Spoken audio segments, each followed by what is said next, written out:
Bom, iniciada a gravação, quero primeiramente, nessa noite de sexta-feira, agradecer a todas as pessoas que estão aqui presentes, as pessoas ainda estão chegando. É difícil, né, de se dedicar ao estudo, e em plena numa sexta-noite, eu sei que muitos de nós gostaríamos de estar se divertindo, mas o momento não permite e vai ser muito mais proveitoso os ensinamentos transmitidos aqui pela Maíra Veles, ou Velez, depois ela vai me corrigir, sobre os maus tratos aos animais. Então, quero, num primeiro momento, apresentar a vocês as pessoas que farão parte dessa palestra.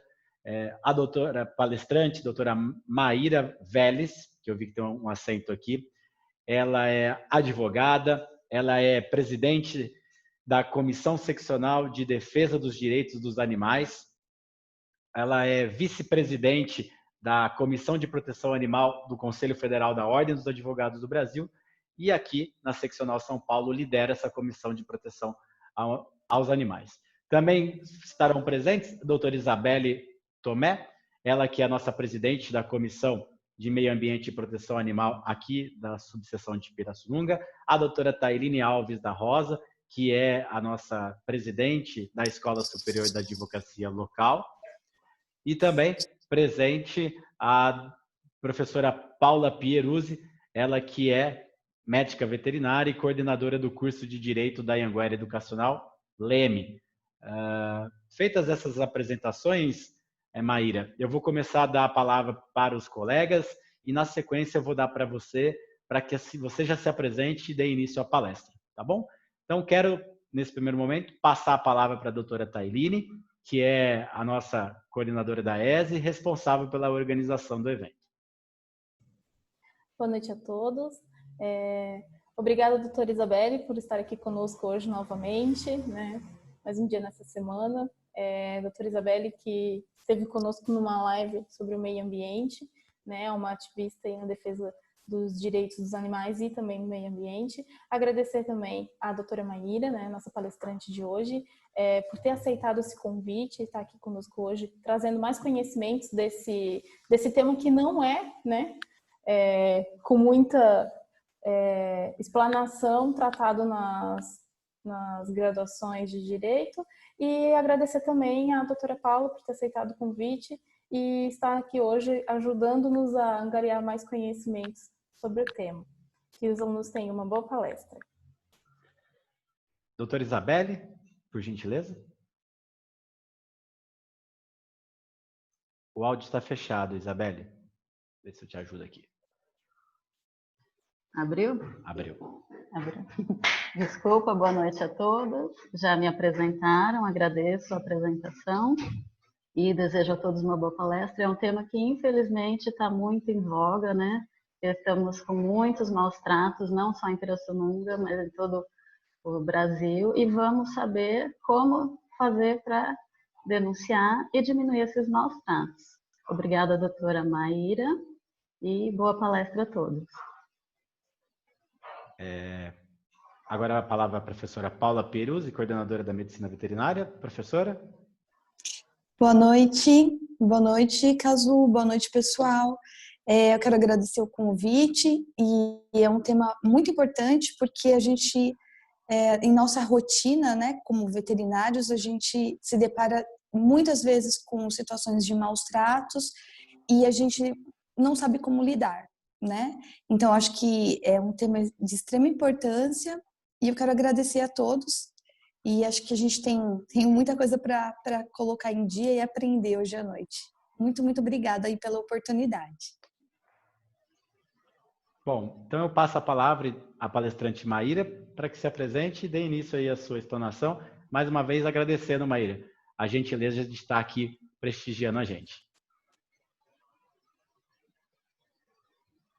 Presidente Cazu, queridas colegas, queridos colegas que nos acompanham, uma honra receber o convite aí de vocês na 9ª subseção de Pirassununga, da Ordem dos Advogados do Brasil. Fiquei muito feliz também com a participação da Faculdade Anhanguera, de todos os alunos, estudantes e colegas também da área veterinária. Eu chamo de colegas, apesar de não ser veterinário, porque boa parte dos meus amigos é composta por biólogos, por veterinários, enfim, por profissionais que dedicam as suas vidas à causa animal, como também por protetores, né? Essas santas pessoas aí que dedicam boa parte da sua vida, dos seus recursos financeiros para poder cumprir um papel que é de toda a sociedade e também do poder público. Então, para mim, é uma honra estar aqui presente. Queria, mais uma vez, agradecer a doutora Isabelle Tomé, que foi, assim, esplêndida, me deu todo aí o respaldo para poder estar aqui hoje com vocês, com todos os que nos acompanham.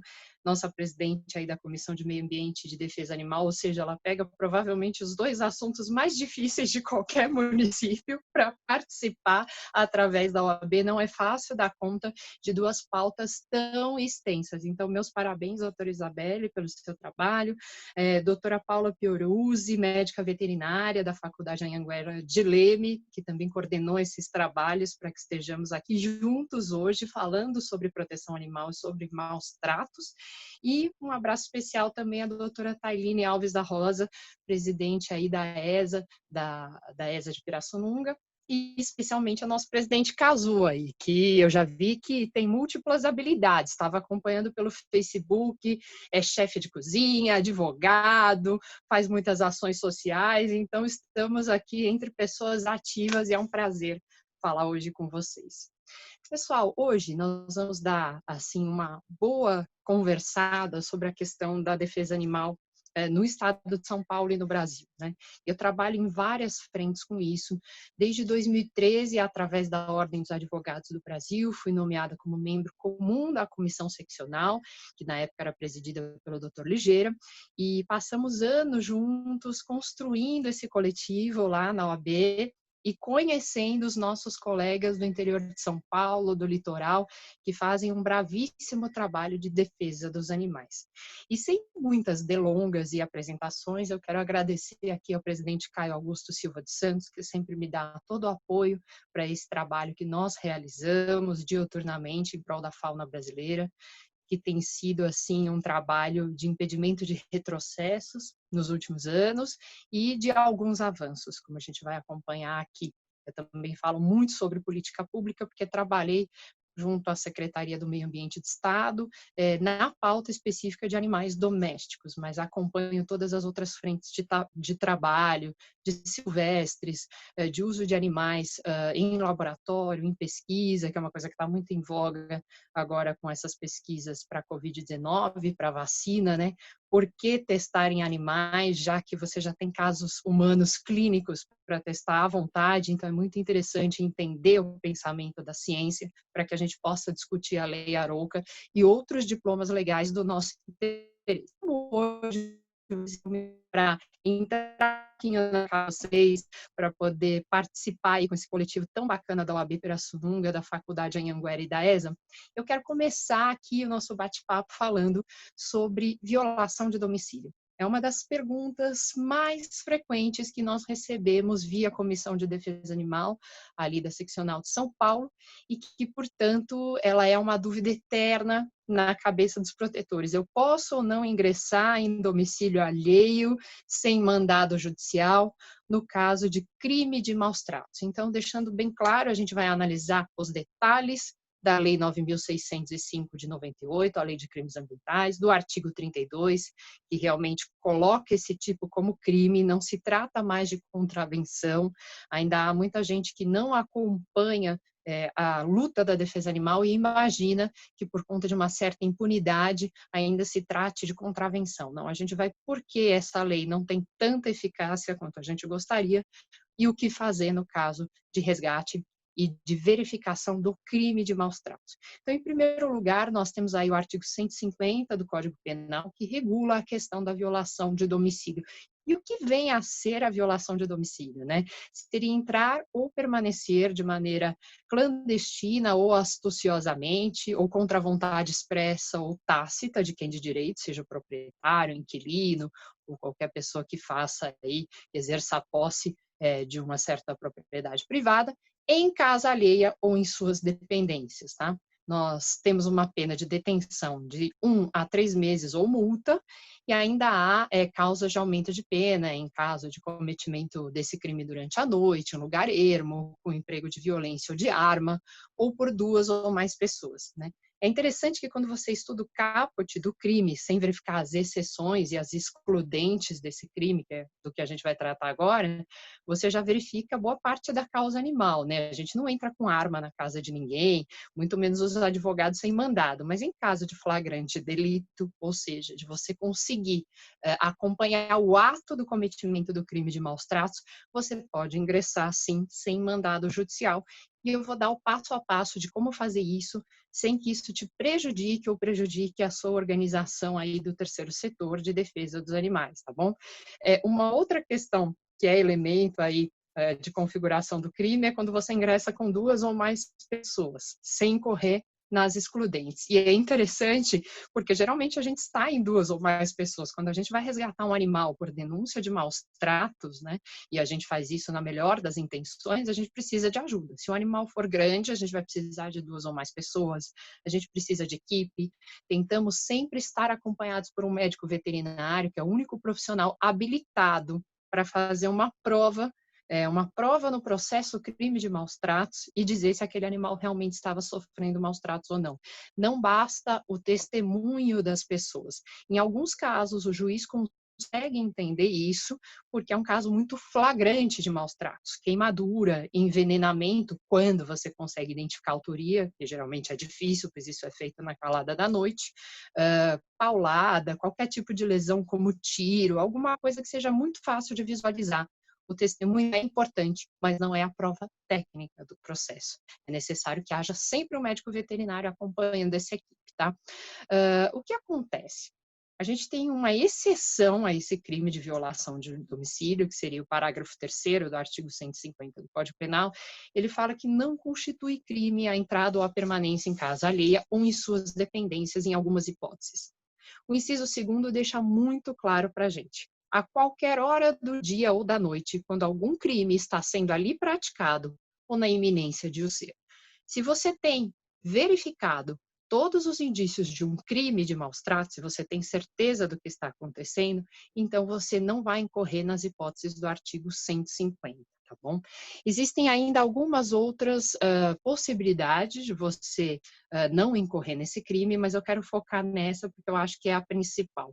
Quando você tem a certeza de que há um crime sendo cometido, seja ele um crime continuado, por exemplo, manter um animal em extremo confinamento, né? Isso é subjetivo? Muitas vezes é.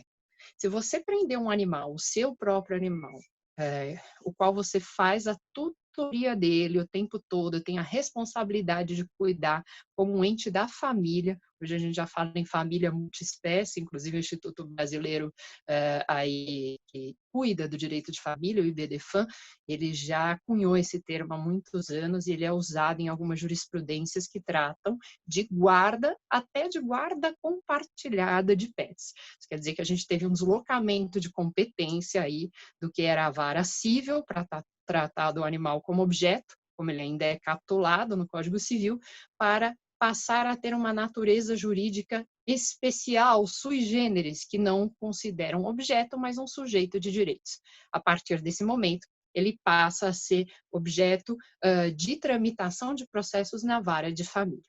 Mas voltando aqui ao crime de violação de domicílio. Para prestar socorro a uma pessoa, seria possível também ingressar na casa. Mas por que eu vou tratar do crime? Porque esse inciso que fala de prestação de socorro não deixa claro qual é o objeto. Se é uma pessoa, se é um animal. Geralmente só fala em pessoas, existem interpretações extensivas. Portanto, eu acho que a gente tem que sempre focar no inciso 2º, né? Então, se você tem um animal ali, numa jaula, por exemplo, um cachorro ou um gato o tempo inteiro, não é simplesmente para uma contenção, para que ele seja levado para um médico veterinário, para que você possa, por exemplo, no caso de um animal mais agressivo, de grande porte, impedir que ele tenha acesso à rua enquanto você faz uma limpeza na sua casa. Caso isso não seja pontual, isso pode ser caracterizado como crime de maus-tratos. Outra modalidade de maus-tratos, e para essa você não vai precisar invadir o domicílio alheio, você verificaria no caso do abandono. Abandono é modalidade de crime de maus-tratos. Muito importante, caso você denuncie, seja através da DEPA, que é a Delegacia Eletrônica de Proteção aos Animais, enfim, e que tem acesso a ela todo cidadão do estado de São Paulo que verifica a ocorrência de crime de maus-tratos, é importante que você anote placas de carro que eventualmente estejam envolvidos no ato do abandono, o ato criminoso. É importante que vocês tentem tirar fotos ou fazer vídeos, né? E que sejam rápidos, porque geralmente a pessoa abandona em lugares ermos, nem sempre é possível flagrar e é difícil reconhecer a autoria do crime. Então, qualquer indício pode ajudar muito a delegacia aí eletrônica a encaminhar a sua denúncia, recheada aí de indícios, para a delegacia competente, ou, se for o caso, até para a polícia militar, caso eles entendam que pode ser até um flagrante. O que acontece, né? Muitas vezes, o que eu vejo é a pessoa se dirigir até o local, tentar resgatar um animal, tentar conversar com o proprietário. Muitas vezes ela não encontra o proprietário e resolve adentrar ao domicílio alheio sem um mandado. Isso é muito complicado, porque só poderia ser feito para proteger a figura do resgatista ou do protetor, acompanhado da autoridade policial. Fica muito fácil, quando você tem a companhia de uma autoridade policial, você descaracterizar a invasão de domicílio, porque ele está indo verificar se está ocorrendo o mesmo crime denunciado, com indícios para tanto.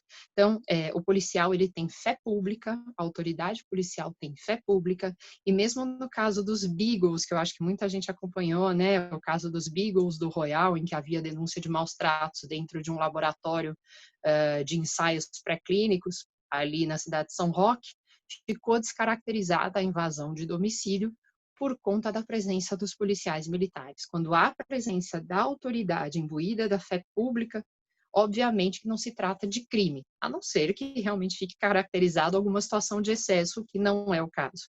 Então, sempre chame a polícia militar, na impossibilidade, a guarda civil do seu município, tente chamar o batalhão da polícia ambiental, tá certo? E se for impossível, peça para ser acompanhado pelo menos por um policial civil. Obviamente, o policial civil, por ter um cunho investigatório, ele vai preferir adentrar o local munido de um mandado judicial. Se realmente for necessário, então vocês podem conversar com o delegado local antes de fazer o flagrante, se for possível, preservando a vida do animal, e solicitar um mandado judicial para ingressar em domicílio. É muito mais seguro para todos os envolvidos, tá certo? Nesse mandado judicial, não pode haver pedido genérico. Se, por exemplo, você desconfia que tenha mais de um cão, ou mais de um gato, ou mais de um pássaro sendo maltratado, você deve deixar bem claro no pedido ao juiz, através do delegado ou até do Ministério Público, que também tem atribuição aí para zelar contra os crimes de maus-tratos, que sejam apreendidos e retirados todos os animais comprovadamente alvo de maus-tratos, vítimas de maus-tratos, que estiverem presentes, tá certo?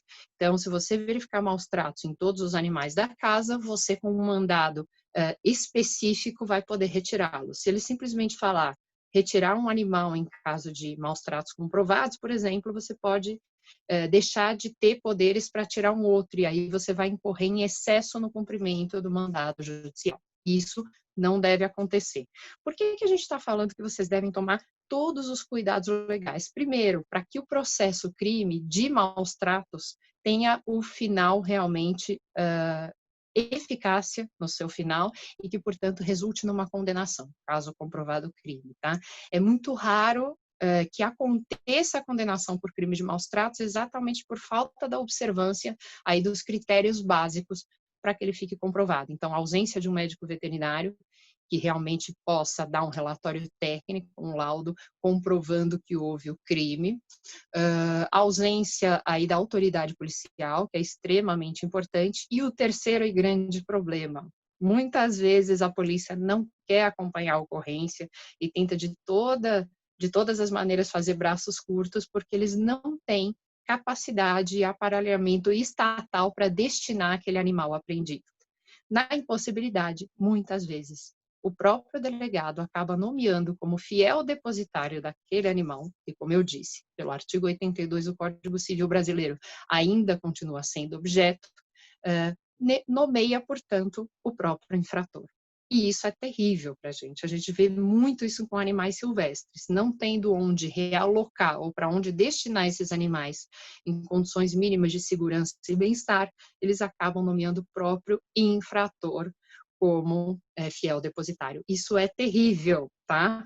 Se por um lado, se você retirar o tempo todo esses animais da pessoa que comete reiterados crimes de maus tratos e não educá-la, não conseguir fazer um acompanhamento do que está acontecendo ali, você está premiando, de certa maneira, essa pessoa que vai se livrar de animais que muitas vezes estão mais velhinhos, que precisam de acompanhamento médico, vai pegar um outro para maltratar, e isso infelizmente, uma personalidade e um padrão de comportamento contumaz em algumas pessoas que têm, inclusive, tendências psicopatas.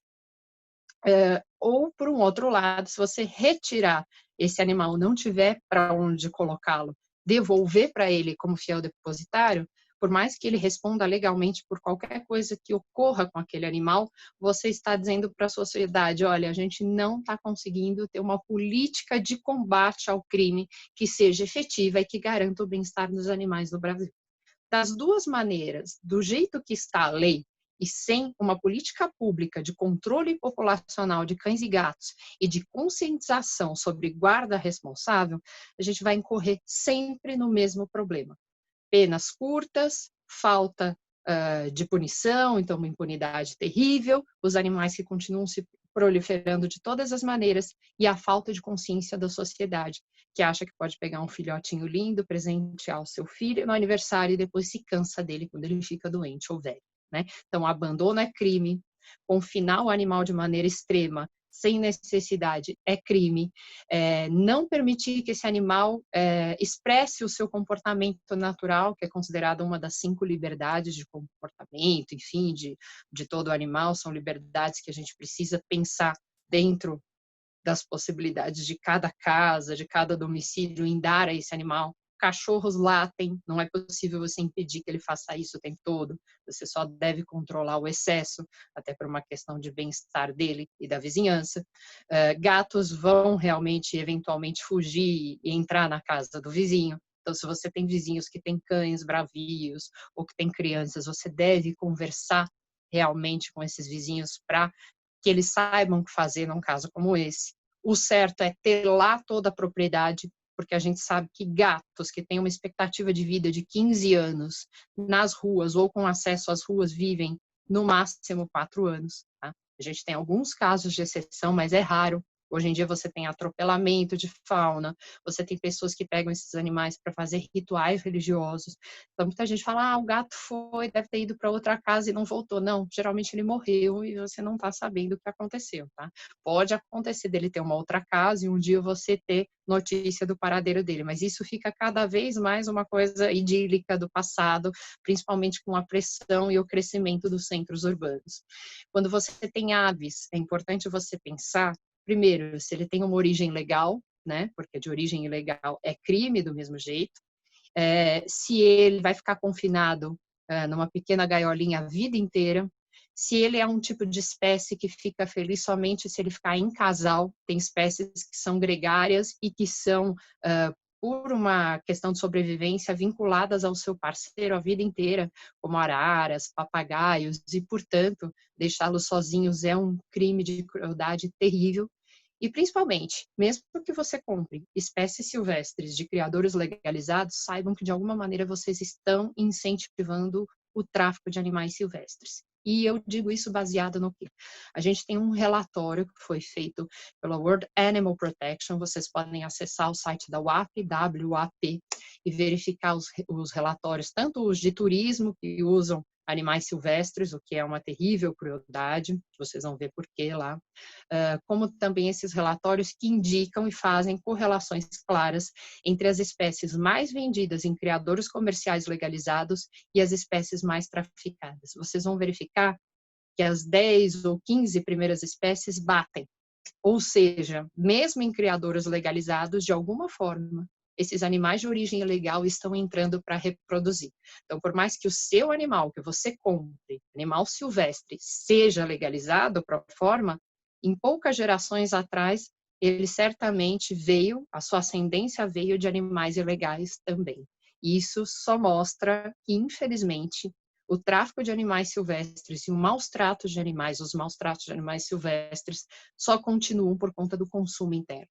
Mais de 90% da compra desses animais é feito pelos estados do sul e do sudeste do Brasil, de animais que vêm do Mato Grosso, do norte e do nordeste. E, portanto, o que a gente está fazendo? A gente está incentivando um crime terrível. É o terceiro maior tráfico registrado no Brasil, só perde para tráfico de drogas, tá? E para tráfico, se não me engano, de armas. É isso mesmo.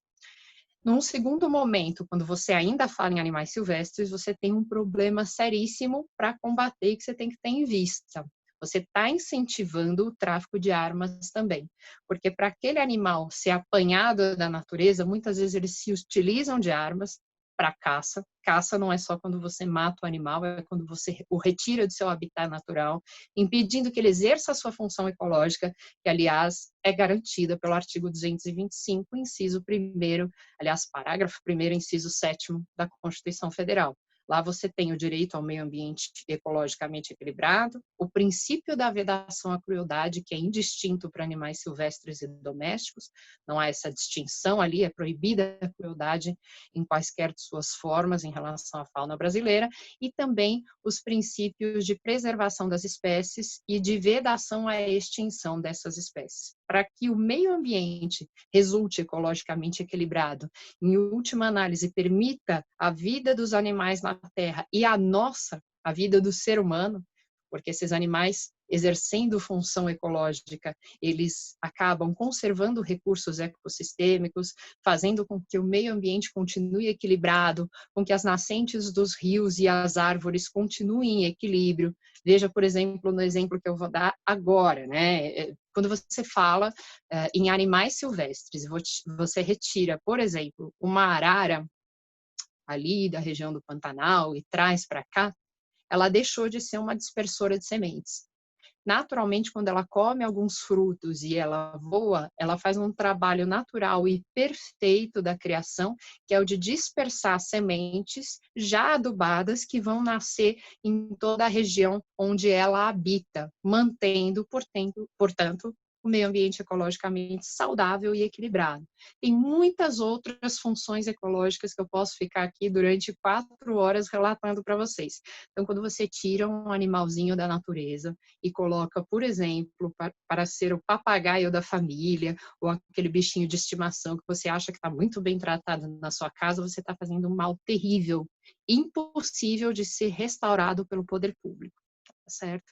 Então, se você já tem um animal silvestre, pense, animal silvestre não é pet. Faz muito mal retirá-lo da natureza. E se você já o tem e não pode devolvê-lo porque acha que ele não poderia se adaptar ou tem medo de entregá-lo, saiba, a entrega espontânea isenta a pessoa de processo crime, certo? Você não vai ser acusado. Segundo lugar, não há nenhuma garantia que ele vá para um lugar melhor onde ele esteja, e muito menos que ele vá sofrer uma reintrodução na natureza, porque os projetos são pouquíssimos e o poder público não investe nisso. Mas você tem uma terceira hipótese. Ainda que você fique com esse animal, sabendo que você pode ser denunciado a qualquer momento, mas de qualquer maneira você tem um vínculo, saiba que você pode fazer um compromisso com você mesmo e com toda a sociedade. Não adquira um outro animal silvestre como pet durante a sua vida. Você tem tantos cães e gatos abandonados, algumas outras espécies de animais que podem viver bem na sua casa. Não pegue um jabuti, tá? Que é ilegal ter um jabuti com você. Saiba que ele vai fazer falta no meio da natureza. Ele não vai viver bem. você pode ter problemas de briga entre machos no momento em que houver a reprodução da espécie, várias situações com as quais ninguém está habilitado a lidar e você tem a impressão que é bacana ter aquele animal em casa. Não é. Faça esse compromisso com você mesmo, ajude a natureza, tá bom? Continuando com as nossas modalidades de maus tratos, eu devo dizer que há diversas, mas que nós não temos uma legislação federal que realmente nos passe todas as modalidades de maus tratos. O que a gente tem é uma resolução de 2018, salvo engano, do Conselho Federal de Medicina Veterinária, é a 1236, está para consulta no site do CFMV para todos, e que dá um rol não exauriente, um rol exemplificativo das possibilidades de maus tratos, tá? Algumas coisas ali têm que ser revistas, é fato, mas ainda assim é um diploma de orientação, uma norma técnica um pouco mais completa do que a gente tinha antes. Infelizmente, os meios de maus tratos vão evoluindo de acordo com a sociedade. O ser humano, que ainda não sabe conviver de maneira pacífica com os animais, acaba por ter uma criatividade deletéria terrível e intuir a cada momento o que ele pode fazer de mal para um animal. Por isso, a única maneira de combater isso é ter um compromisso de política pública de todo o poder executivo com isso, municípios, estados e União. E é importante dizer que a gente tem a nossa responsabilidade. Quando a gente adquirir um animal, a gente tem que sempre ter em mente que ele vai viver, pelo menos um cão e o gato, em média 15, 16 anos. E a gente tem que estar preparado para dar uma condição de vida digna e amor para esses queridos entes que convivem com a gente por toda a vida dele. Então você vai dizer, eu não sabia que eu ia ficar desempregado, eu não sabia que eu ia mudar de uma casa para um apartamento. Não, você é inteligente, você sabia que você tem a vida toda pela frente, que você precisaria se planejar. As pessoas hoje em dia têm filhos sem se planejar? Cada vez mais diminui essa possibilidade. Acontece, claro, de você ter um filho não desejado, mas você imagina, tendo capacidade reprodutiva, que isso possa acontecer. Quando você tem um filho não planejado, você vai simplesmente abandonar ou doar a sua criança? É óbvio que não. Por mais que haja uma diferença muito clara no trato entre animais e humanos, a responsabilidade com a vida é a mesma. Então, você tem que ter em mente isso o tempo todo. Se eu não quero uma reprodução em casa e eu tenho um animal, eu castro. Mas o meu animal fica em casa. Gente, eu já vi cachorro reproduzir no portão da casa.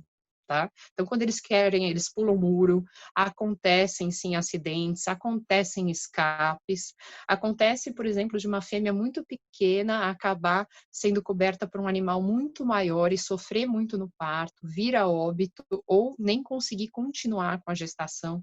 E há um problema muito sério também com a fêmea, que é a piometra. Além da possibilidade de desenvolver vários tumores e câncer e morrer por conta disso, câncer mamário e de outras questões aí, de outros tipos, você tem a possibilidade de verificar a sua fêmea vir a óbito num curtíssimo espaço de tempo, sem saber o que acontece com ela, porque ela teve uma infecção de útero por não ser castrada.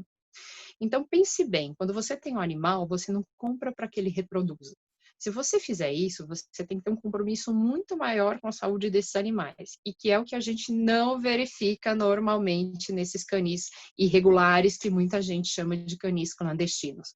A gente vê realmente, em geral, um uso extremado, excessivo desses animais, sem que eles tenham o cruzamento deles intercalado, ou seja, eles são tratados como mero produto de venda. Por mais que a pessoa ache que trata bem, ela não trata. É muito difícil você resguardar a saúde de uma matriz e até de um padreador quando ele fica reproduzindo o tempo todo. A pessoa, para ganhar dinheiro na reprodução, ela precisa ter muitos animais. E é dificílimo manter a sanidade animal e o controle de bem-estar deles nessas condições.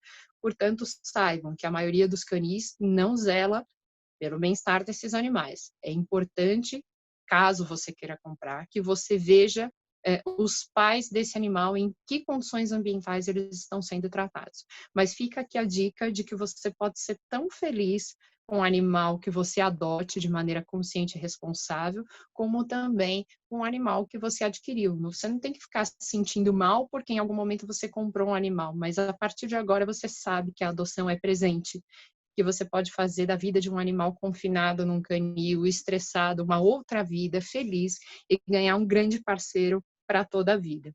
Mas converse com a sua família, com todos os componentes da entidade familiar, para que isso seja consciente e aceito por todos. Não dá para ter dentro de casa uma pessoa que não queira um animal, isso vai gerar conflito e sempre vai sobrar para o animal, que ou vai ser abandonado ou vai ficar ali jogado num cantinho, numa corrente, esquecido. Isso é a pior dor que um cão ou um gato podem ter, tá bom, gente? Dando continuidade, outras modalidades de abandono, né? Em 1934, a gente teve um decreto 24.645, da época do Getúlio Vargas, que era o chamado Estado Novo, portanto, um período de exceção, um período de ditadura, em que o Congresso não mais promulgava as leis. Foi criada uma figura, o decreto-lei, que hoje já não é mais usado, que correspondia a leis publicadas e editadas pelo Congresso Nacional, mas eram da lavra do Poder Executivo. Tá? Na época do governo Collor, esse decreto chegou a ser revogado, mas depois o decreto revogador foi revogado e, portanto, a lei passou a viger novamente, o decreto-lei. Ou seja, apesar de ser uma figura sui generis, ele vige com força de lei e foi recepcionado pela nossa Constituição Federal, porque não havia qualquer incompatibilidade. Pelo contrário, ele casava perfeitamente com o artigo 225, parágrafo 1º, inciso 7º, que eu sempre lembro aqui para todos vocês. E aí a gente, dentro desse decreto, que era muito mais voltado para animais de grande porte, animais de tração ou de carga, que era uma realidade na época, né? Você não tinha tantos carros, mas você tinha muitos veículos a tração animal. Ele tinha realmente uma preocupação com animais domésticos de carga e de tração, mas ele também vislumbrava os animais que com o tempo se tornariam pets, os animais de companhia ou de trabalho, principalmente cães e gatos. Então, manter em locais pequenos e anti-higiênico um animal é, sem dúvida, uma possibilidade, uma hipótese de maus tratos. Não abrigar do sol, da chuva e do frio, ou manter esses animais sem ventilação ou luz solar, sem acesso a isso, negar assistência veterinária a um animal doente ou ferido, obrigar a um trabalho excessivo ou superior às suas forças, que é uma hipótese de abuso, que a gente ainda vai ver do artigo 32 da Lei de Crimes Ambientais, capturar animais silvestres sem habilitação do órgão ambiental, sem uma licença, utilizar animais em shows que possam lhe causar pânico ou estresse, promover violência como rinhos de galo, farra do boi, rodeio ou vaquejada. E aí a gente tem que estudar cada uma dessas modalidades, porque algumas delas foram colocadas como patrimônio cultural na Constituição Federal. No entanto, eu já alerto que na primeira ação direta de inconstitucionalidade, passando pelo controle de constitucionalidade no STF, essas modalidades tendem a ser declaradas inconstitucionais, pois em total descompasso com o caput do artigo 225, a gente ainda vai falar sobre isso, e uma série de outras modalidades de maus tratos existem, como também mantê-los presos em correntes ou em ambientes de extremo confinamento. Os maus tratos clássicos são aqueles que a gente já conhece: abandonar, espancar, golpear, mutilar ou envenenar animais. Isso tudo constitui maus tratos, tá? Está nesse decreto de 34 e de maneira um pouco diferente, mas ainda nas mesmas diretrizes, como caput do artigo 32 da Lei de Crimes Ambientais. Então, todos os rols de maus tratos que vocês encontrarem pelas legislações diversas e esparsas de proteção animal, elas são válidas, podem ser comprovadas, e não se trata de um rol taxativo, mas de um rol exemplificativo. Sempre o ser humano é capaz de criar e inovar no âmbito do crime, tá certo? Estou vendo aqui que a gente está com 45 minutos de live, então eu já vou me encaminhando para algumas medidas finais que eu gostaria que vocês observassem, tá? Vocês podem, sim, no estado de São Paulo, fazer a denúncia de flagrante delito através do telefone da Polícia Ambiental, dos batalhões, tá? Ou do 190. A Polícia Militar também tem obrigação de comparecer e acompanhar no flagrante do crime de maus tratos, seja onde for. Se a Polícia Militar se recusar, você deve pedir para falar com o comando. Então, você liga lá 190. Vai atender? Pode ser qualquer um, pode ser um soldado, um cabo, com sorte um sargento, enfim. mas nem sempre ele vai estar preparado para atender aquela ocorrência. Então, você pede para falar com o comando. Ele vai falar, não, mas a gente tem algum problema, ele vai tentar te atender e impedir que você chegue a um comando superior. E você vai insistir, falando que você conhece a legislação de maus tratos a animais, vai citar o artigo 32 da Lei de Crimes Ambientais e falar que realmente aquele animal está numa condição de maus tratos verificada.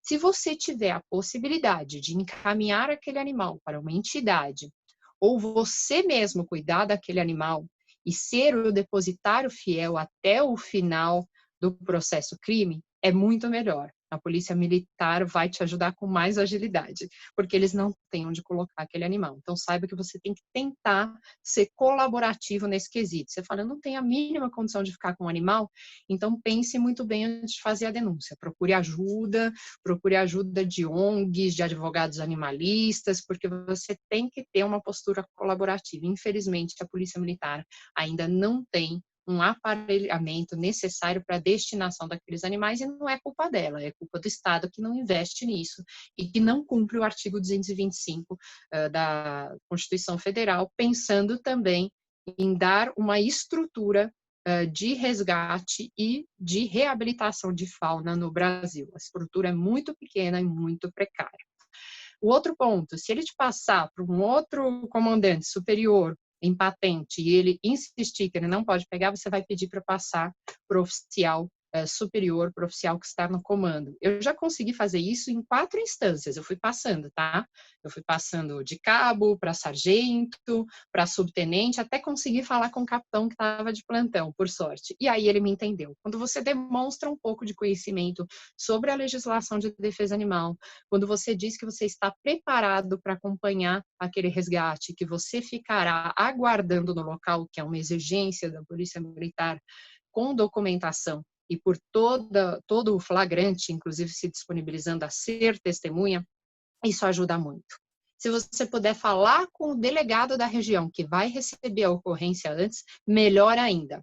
Saiba que, por exemplo, num plantão, vai ter menos gente para te atender. Então, há uma possibilidade maior de não haver uma estrutura do Estado para te acompanhar nesse flagrante delito. Então, tente ver qual o melhor horário, fale com todas as autoridades envolvidas, seja proativo e procure a ajuda da OAB, que pode te orientar bem em relação a isso, tá bom? Isso é extremamente importante. Nós temos vários outros tipos de maus tratos aqui, e eu gostaria de comentar brevemente um caso que aconteceu alguns anos atrás na cidade de São Paulo, que é o do foie gras. O decreto 24.645 de 34, ele fala que não dar morte rápida, livre de sofrimento prolongado, a todo animal cujo extermínio seja necessário para consumo ou não, é modalidade maus tratos. E a gente vai parar exatamente na figura do pato e do ganso. Não é tão comum no Brasil, mas já existem fábricas de foie gras. A gente tem em Blumenau, em várias cidades de Santa Catarina e também no interior de São Paulo, que fazem o procedimento da gavagem. O que é gavagem? É uma alimentação forçada daquele animal, que eles introduzem através do esôfago até o estômago daquele animal pastas de alimentação forçada durante o dia inteiro, causando um sofrimento terrível àqueles patos e gansos e fazendo muitas vezes com que eles sofram hemorragias internas e até externas. Eu já vi isso, é uma coisa horrível, simplesmente para que o fígado do animal apodreça de tanto alimento e nesse processo, esse fígado podre será aí insumo para fazer o patê, o famoso patê de foie gras, que é vendido in natura ou ainda para fazer uma série de pratos da culinária francesa. Quando nós soubemos que havia um projeto de lei na cidade de São Paulo proibindo a venda, a produção e todas as atividades que envolviam aí o consumo do foie gras, então nós resolvemos fazer o que a gente chama de advocacy, né, o lobby do bem. Na época, nós estávamos numa outra gestão da OAB e não tivemos condição de ingressar como amicus-curiae na ação direta de inconstitucionalidade que foi ajuizada por uma associação de restaurantes franceses tentando declarar a inconstitucionalidade da lei. Mas antes disso, no momento da sanção ou do veto, na época tínhamos o prefeito Haddad aqui na cidade de São Paulo, soubemos que a Procuradoria do município tinha exarado um parecer contrário à lei, a sanção da lei e, portanto, favorável ao veto. Preocupados, já que é uma extrema crueldade, nós defendemos que toda a competência ambiental, por força da Lei Complementar 140, ela era de competência de todos os entes federativos, portanto, do município também, que tinha interesse local na questão ambiental e também na questão de abastecimento de alimentos. E provando isso, o prefeito Haddad entendeu que poderia sim sancionar o projeto de lei, ele foi sancionado. Infelizmente, o órgão especial do Tribunal de Justiça entendeu que havia uma inconstitucionalidade na ação, porque não verificou o interesse ambiental e o interesse local do município para legislar sobre isso. Havia, tá? É o meu entendimento como advogada animalista, mas infelizmente o nosso Tribunal de Justiça é extremamente refratário a qualquer ação de proteção da fauna no Brasil. Nós temos um dos tribunais de justiça mais conservadores do Brasil e, diga-se de passagem, eles começam a ter uma consciência ambiental melhor, mas isso não resvala na fauna. Parece que eles entendem que é uma questão menor, que o animal é uma questão menor, não entendem bem o artigo 225, isso começa a mudar aos poucos, nós temos algumas decisões favoráveis, por exemplo, ao tratamento de leishmaniose, com a responsabilidade do tutor, que resolve tratar daquele animal, impedindo que ele dê sequência a um ciclo aí de uma doença extremamente grave, e que pode afetar a saúde humana, inclusive levando a óbito. Já existe esse tratamento no Brasil, então eles começam a mudar de posicionamento. Em relação à guarda compartilhada de animais, eles não têm colocado o óbice, mas qualquer outra ação que vise impedir crueldade extremada, inclusive em relação a rodeios, está sendo extremamente mal entendida pelo Tribunal de Justiça do Estado de São Paulo. E eu posso dizer que isso não é só uma questão de concepção conservadora, de falta de entendimento de que a fauna é recurso ambiental também, e do princípio da vedação da crueldade, como também por conta da proximidade de alguns desembargadores com vários prefeitos de várias cidades do estado de São Paulo, que são os principais fomentadores dos rodeios nessas cidades. Então, o que eu vejo é muita gente fazendo ligação para juiz, falando, olha, eu te apoiei de alguma maneira na sua carreira, você chegou até aí, então preciso do teu apoio. E por mais que a primeira instância suspenda as atividades cruéis de rodeio e até de vaquejada no estado de São Paulo, muitas vezes você tem uma reversão num agravo de instrumento no Tribunal de Justiça em cima da hora para o rodeio acontecer e ele acaba sendo liberado, ou seja, uma reversão da decisão liminar que suspendia esse rodeio. Então, mesmo provando maus tratos, provando falta de alvará, uma série de irregularidades que acontecem muitas vezes nesses eventos, e deixando claro que a gente não quer estragar a festa de ninguém, entendeu? Você pode certamente ver o seu show, acompanhar, você que é fã dos seus ídolos que vão cantar, dos sertanejos, ou seja, de quem for, a gente também é fã e a gente gosta. A gente só não gosta de crueldade animal, e ela é ilegal e inconstitucional no Brasil. Então, é muito importante dizer que vocês devem ligar para o 90, acionar os comandos quando for caso de flagrante delito. Quando não for, ou você tiver dúvida e precisar de mais provas ou de uma investigação do poder público, você deve fazer, no caso do conhecimento da autoria daquele agente que maltrata, um termo de ocorrência circunstanciado nas delegacias ou através do site do depa.ssp.sp.br, tá? O site da Secretaria de Segurança Pública, que, portanto, vai poder registrar a sua ocorrência por via totalmente eletrônica. Você não precisa sair de casa, basta que você tenha indícios de prova e de autoria. Se por acaso você não tiver noção de quem é o autor, por exemplo, um animal abandonado num pátio de uma empresa, mas você não sabe de quem é aquele pátio, você não sabe quem está deixando aquele animal sem alimentação, sem abrigo, sem cuidados médicos veterinários ou sozinho o tempo todo, né? Hoje os maus tratos também afetam o comportamento do animal, do que seria a psique dele, uma coisa assim análoga à psique humana, no emocional, já que ele é um ser senciente, isso também é maus tratos. Então você deve registrar um boletim de ocorrência comum de autoria desconhecida, mas tentar ajudar a polícia de toda maneira com elementos para investigação, indicando possíveis testemunhas, vizinhos, endereços, nome completo, RG, CPF e contatos, tá bom?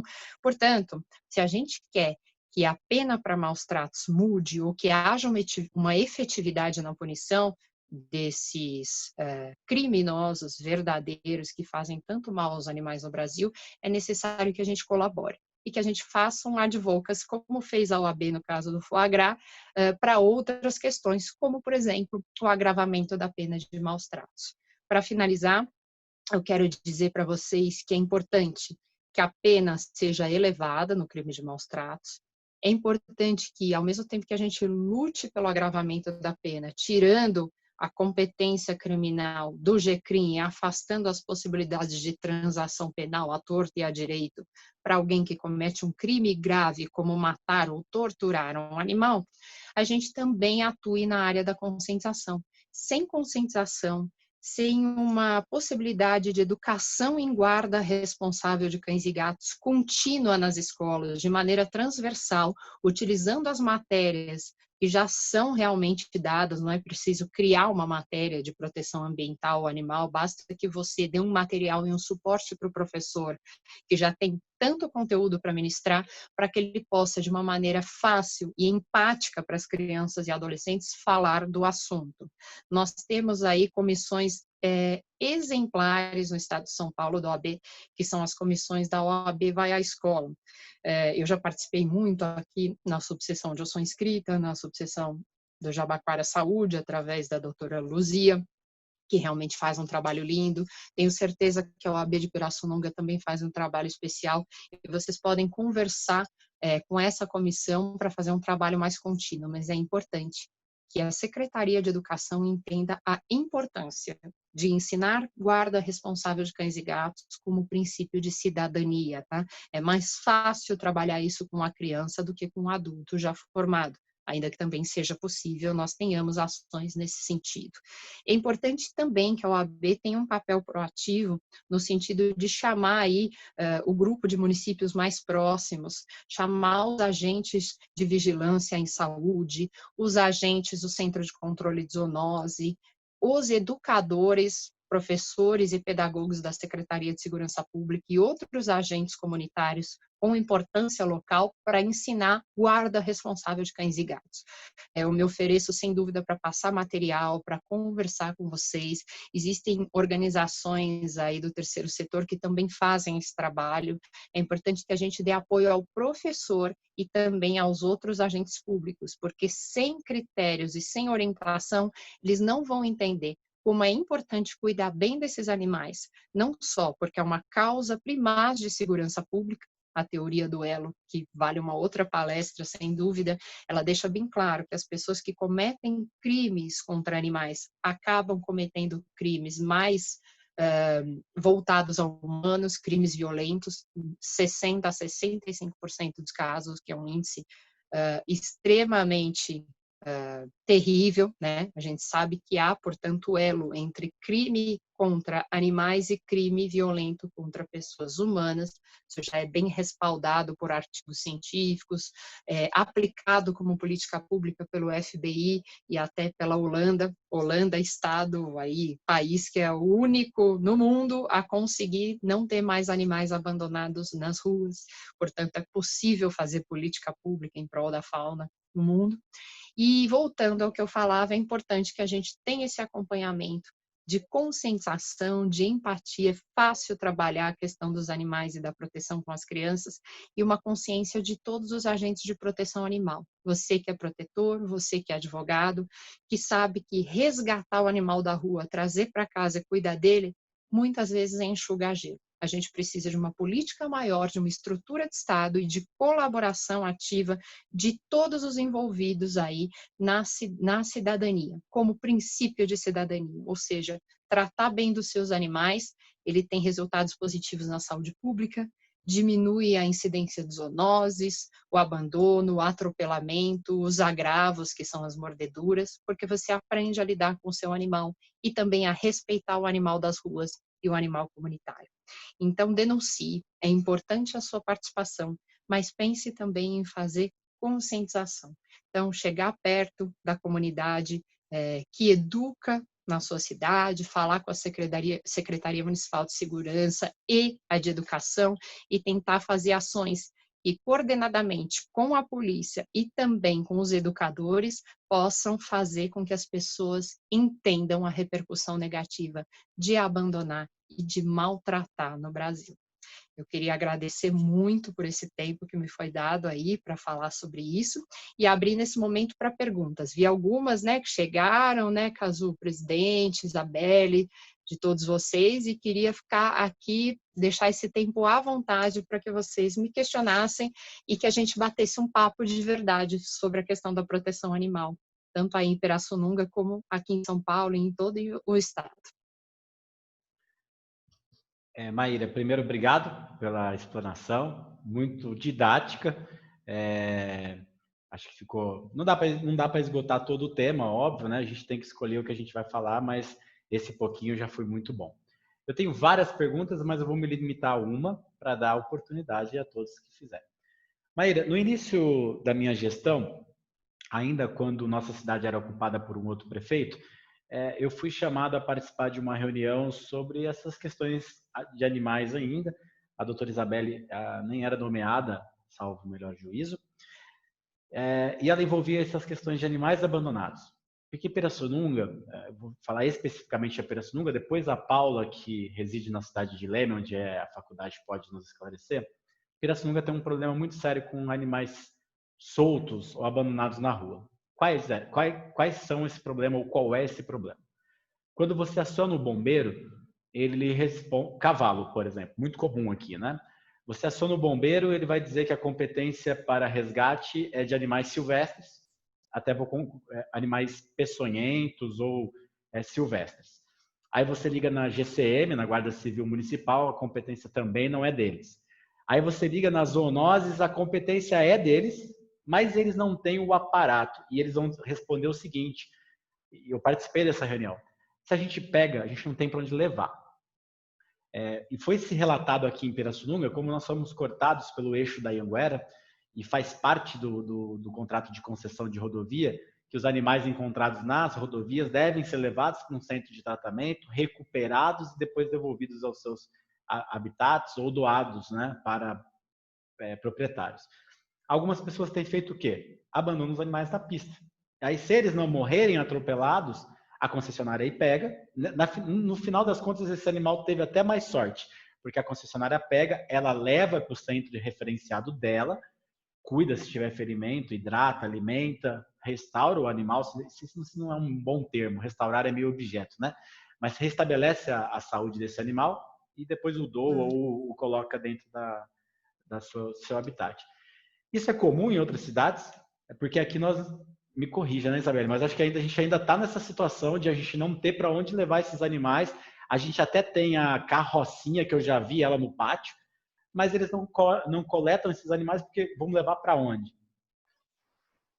Perfeito, presidente Cazu. Esse é um problema que não é só de Pirassununga. Pirassununga deve ver, sem dúvida, por ter esse entroncamento, essa questão da estrada, enfim, do abandono, mas o estado inteiro de São Paulo e o Brasil sofre com isso. Aqui no estado a gente tem a Lei Feliciano, né, que é a Lei 12.916, do ano de 2008, ela proibiu que o Centro de Controle de Zoonose eutanasiasse os animais em massa, simplesmente para fins de controle populacional. Portanto, a gente não tem mais a carrocinha como tinha antigamente, e graças a Deus, ninguém quer sair por aí recolhendo animais e matando, até porque, antes da questão da reprovabilidade moral, a gente tem uma questão científica aí. Já foi comprovado por várias pesquisas que matar animais não tem efeito no controle populacional.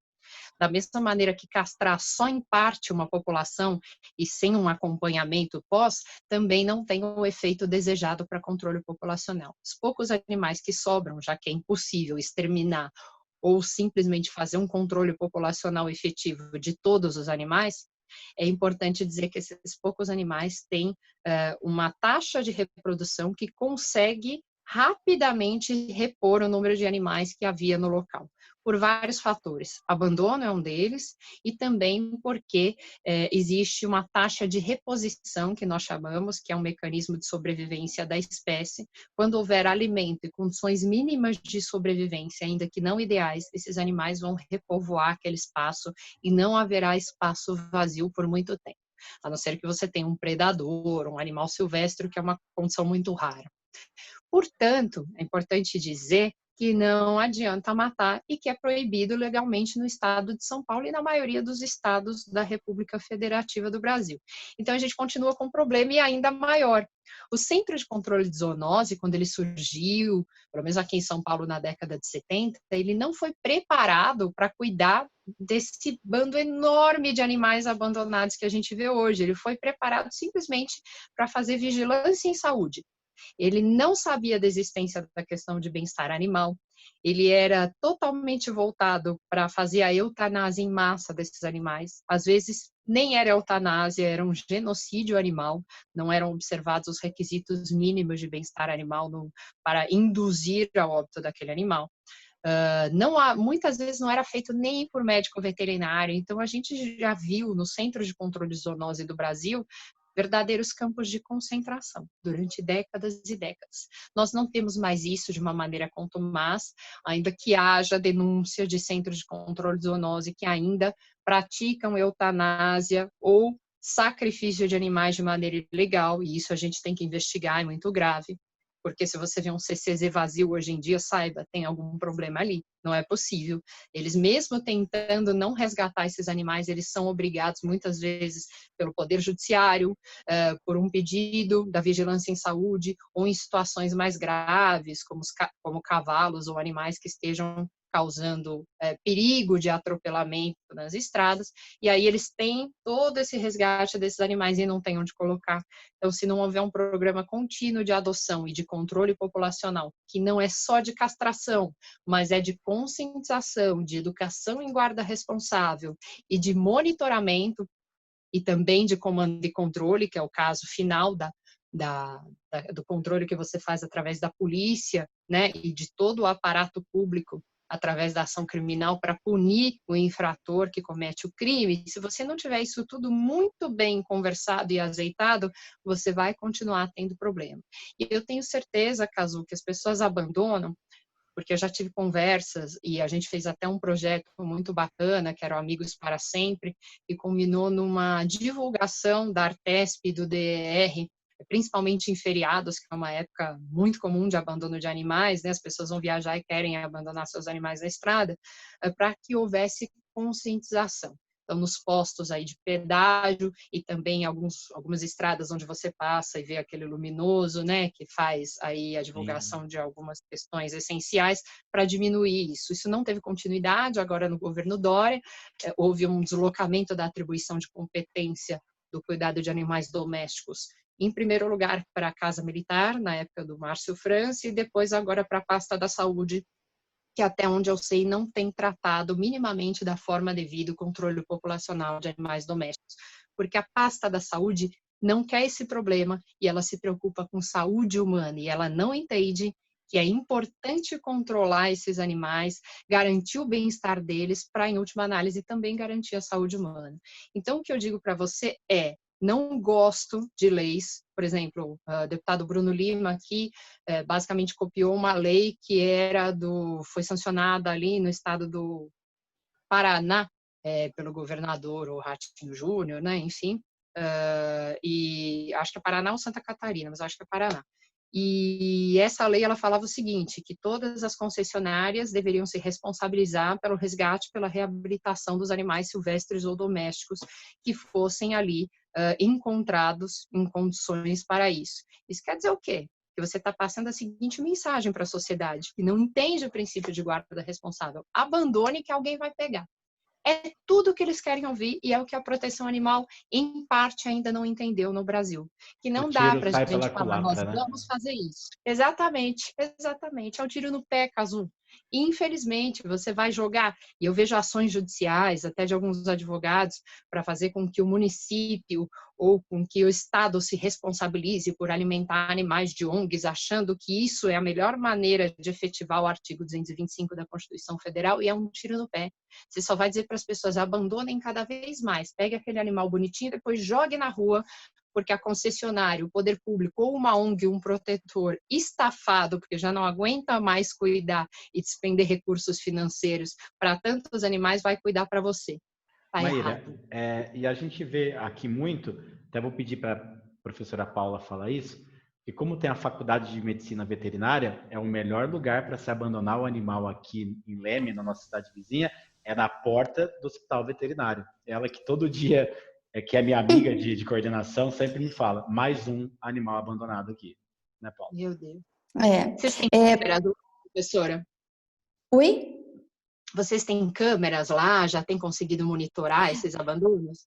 Não, mas a gente está pensando muito em colocar essas câmeras. Bom, em primeiro lugar, parabéns pela sua palestra, foi muito bacana, parabéns, foi excelente, extremamente didática, como o Cazu falou, e em diversos pontos me identifiquei muito, porque eu também já precisei de ajuda, auxílio policial, e eu também não consegui, já faz alguns anos, né? Creio que hoje muitas coisas mudaram, mas você nos instruiu muito bem como fazer para que dê certo. E então eu fiz mestrado na USP em Pirassununga e nós lidávamos com animais abandonados diariamente. Então todo aluno tinha um animal adotado, porque ali na USP é uma região na qual o abandono ocorre sem limites, né? E lá em Leme também, nós várias vezes a gente atende o interfone e são tutores assim, olha, eu tenho um animal, ele está doente e eu não posso mais ficar com ele. Ou então, olha, eu encontrei um animal abandonado, chega lá com o animal no colo e nós não temos como proporcionar um abrigo para esse animal. Então, isso é extremamente comum. Ou muitos colegas, eu trabalho com patologia, eu tenho um laboratório e eu atendo muitas clínicas da região. E aí, vira e mexe, cheguei na clínica, tinha uma caixa com 8 gatos, com 10 cães. Então, o abandono ele é muito frequente. E houve certamente, doutora, um agravamento nesse momento de pandemia. Ao mesmo tempo que você vê muita adoção por impulso, aquela Sim. não responsável, eu quero um companheiro, mas e depois? Eu vou ter o mesmo tempo, idade para ele? Você vê, por outro lado, um acréscimo no abandono, inclusive gerado por fake news, por desinformação. Sim. Muita gente veiculando aí de maneira equivocada que eles poderiam transmitir a Covid-19, o que já está afastado, né? A gente sabe que não há evidência científica de qualquer modo para que haja uma transmissão. Quem transmite Covid-19 somos nós, um para o outro, Sim. então, né, teremos que tomar cuidado entre nós. Exato. E não com eles, né? E, portanto, isso acabou incentivando ou servindo de desculpa, porque a pessoa que quer abandonar, ela já está pensando em abandonar. Muitas vezes, dentro de uma entidade familiar, você vê um casal e eles não concordam um muito com o outro. Um gosta mais, o outro gosta menos. Na primeira dificuldade, um vai lá, abandona o animal, às vezes até mente para o cônjuge, fala, ele fugiu, não sei o que aconteceu. Morreu. Abandonou para morrer na estrada, né? Sim. Sim, então, e nós observamos realmente isso, esse aumento do abandono e vamos observar, né? Como você falou, eles acabam tentando se utilizar dessa desculpa, né, da Covid, ou então não vou ter mais, como tudo é muito incerto, inclusive o nosso cenário não só sanitário, mas socioeconômico, não tenho mais condições de cuidá-lo. Mas não tinha antes também, né? Sem dúvida, sem dúvida. Você pode ter um agravamento da sua situação financeira, mas você tinha que pensar nisso, né? De alguma maneira. Poxa, se acontecer alguma coisa comigo, o que eu tenho? Eu tenho uma previdência? Eu tenho um seguro? Eu tenho uma reserva, por exemplo, para me manter? Da mesma maneira que você tenta pensar nisso na sua vida o máximo possível, você tem que pensar para os seus filhos e para o seu animal, porque ele faz parte da identidade familiar. Não dá para ele ser tratado simplesmente como um brinquedinho, você vai responder por isso. E nesse sentido, sem dúvida, eu acho que o agravamento das penas vai ser importante. A Muito. gente tem aí uma pena de 3 meses a 1 ano, o artigo 32 da Lei de Crimes Ambientais, ela fala em ferir, golpear, mutilar ou abusar de qualquer maneira de animal doméstico ou silvestre, seja exótico ou da nossa fauna nativa, e a pena é de 3 meses a 1 ano, o que joga a competência para um juizado criminal.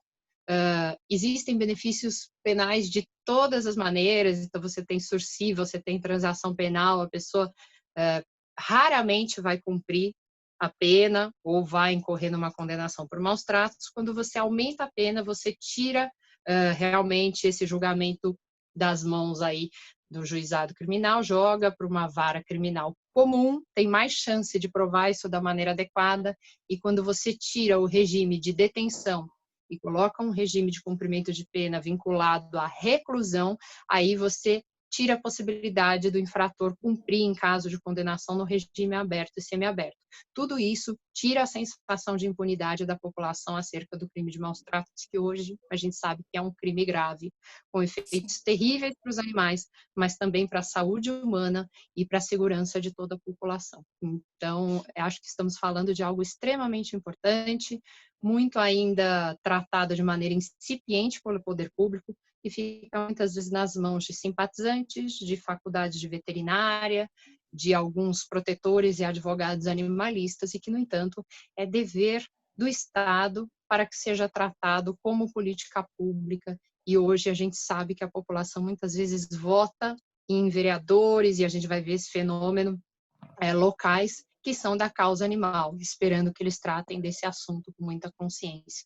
Então, há, hoje em dia, um deslocamento do entendimento de que só o ser humano deve ser protegido, mas que o animal há muito tempo já é tutelado e é de corresponsabilidade das pessoas e do poder público.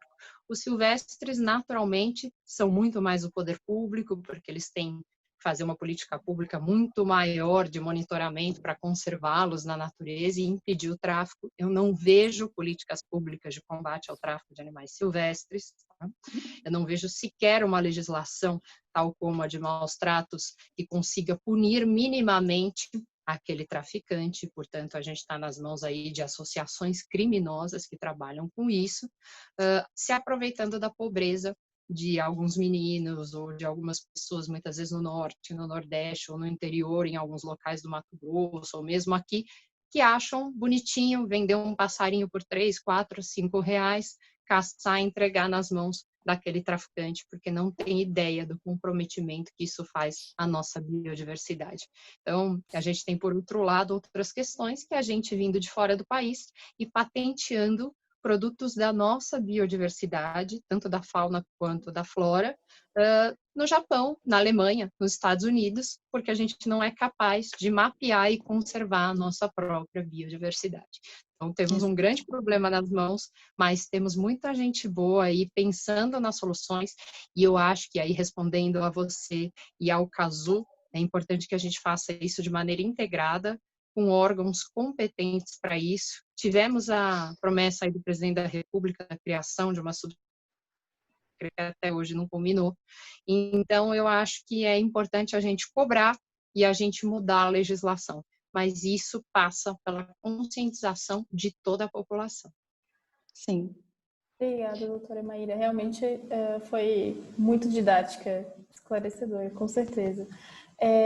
Doutora Paula, obrigada também. Eu gostaria de dar uma oportunidade para a doutora Isabelle. Desculpa. Gostaria de dar a oportunidade para a doutora Isabelle, para caso ela queira comentar alguma dificuldade que ela tem encontrado aqui e até vir em complemento à palestra da doutora Maíra. Boa noite a todos novamente. E aqui em Pirassununga foi maravilhosa a palestra, doutora Maíra. A gente está na luta, né? Na luta, doutora Isabelle. Então, aqui a luta em Pirassununga principalmente é para castração. Eu fundei uma associação em 2007, eu nem era advogada ainda, então a gente está desde 2007 tentando um apoio de castração, uma castração em massa. A gente não consegue. No ano passado, um vereador conseguiu trazer o castramóvel para a cidade e o castramóvel está parado na Secretaria de Obras desde então. Ele nunca funcionou, nunca fez uma castração. Então, assim, é um grande problema. A gente vem fazendo castração, enxugando gelo mesmo, aos pouquinhos, em parceria com veterinários, mas nunca conseguimos uma castração em massa aqui em Pirassununga. É difícil. Muito difícil, né? E eu acho que isso, Isabelle, é o grande sofrimento de muitas prefeituras e de muitos protetores de animais, né? Você vê, a gente teve por parte do deputado Ricardo Izar uma grande verba do Ministério da Saúde para castração, muitos castramóveis, alguns também parados. Alguns por falta de licitação, mas a maioria não é nem por isso, é porque o Conselho Regional de Medicina Veterinária muitas vezes pede a readequação do projeto, tem alguma inconsistência ali, algo que não bata com as resoluções que falam sobre controle populacional de cães e gatos de maneira coletiva, os grandes mutirões, mas também há uma dificuldade, um entendimento do próprio presidente agora do CRMV de São Paulo, de que essas castrações tirariam o mercado do médico veterinário, o que não é verdade. Você precisa, através disso, criar um mercado para o médico veterinário. É importante também valorizar a figura do médico veterinário. São cães e gatos que não seriam castrados numa clínica particular.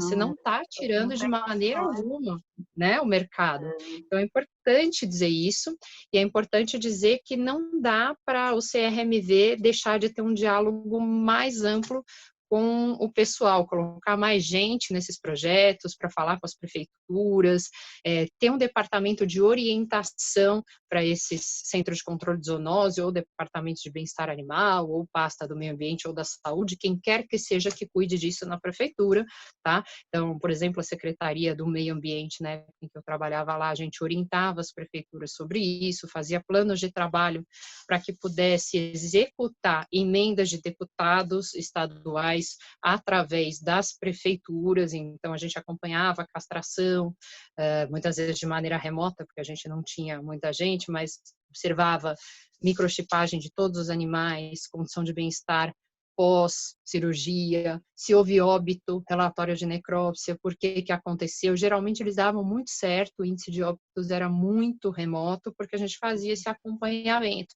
E é isso que as prefeituras precisam, elas nem sempre têm pessoal capacitado, e às vezes não tem um médico veterinário que queira se responsabilizar por essa castração, porque muitas vezes ele fez lá um concurso e a atribuição dele era só vigilância em saúde. E ele não quer saber eu tenho muito veterinário que se recusa, tem outros que querem, então por que não fazer editais de concurso mais abertos, já contemplando a questão do bem-estar animal e da castração, do controle populacional. O médico veterinário hoje pode ser preparado para isso. E se não houver um médico veterinário, assim, que seja contratado através de uma licitação pública, que os deputados destinem essas emendas, mas que, por favor, o governador Dória, você assine essas emendas e você realmente dê o seu autorizo final, que muitas vezes elas são tramitadas e não tem o autorizo do governador e, portanto, essas emendas acabam não sendo executadas por falta de interesse do governo do estado, né?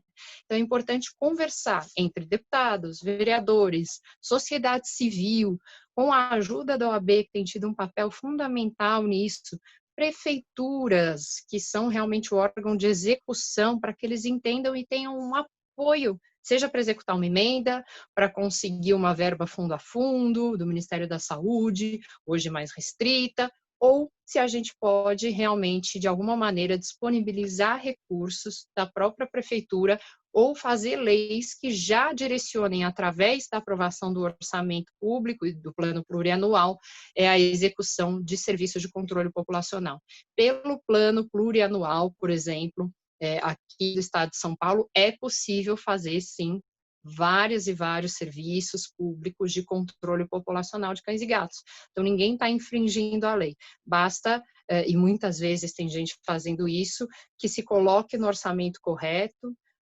Tem muita gente tirando a atribuição da pasta da saúde e passando para do meio ambiente em algumas cidades, mas para isso é necessário que você tenha recursos, e a pasta do meio ambiente muitas vezes não tem. Uma ideia que eu deixo, se é que Pirassununga ainda não tem, eu não conheço a legislação local, é criar um fundo municipal onde as multas por maus tratos a animais sejam destinadas somente para esse fundo criado por lei, aprovado por todas as secretarias e sancionado pelo prefeito.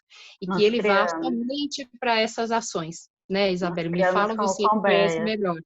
Sim, nós criamos esse fundo com o Pombeia.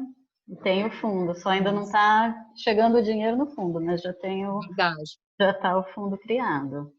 Uma coisa bacana, de repente, conversar com o Ministério Público, enfim, para ver se eles poderiam também converter as multas deles, muitas vezes, ou da própria Polícia Ambiental para esse fundo, fazer convênios nesse sentido, porque aí ajudaria ir para um fundo só de um recurso único.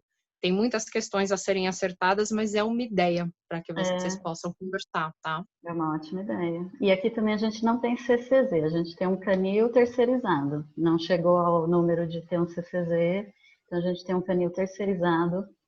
Esse canil está lotado, não tem maus tratos, mas ele está lotado.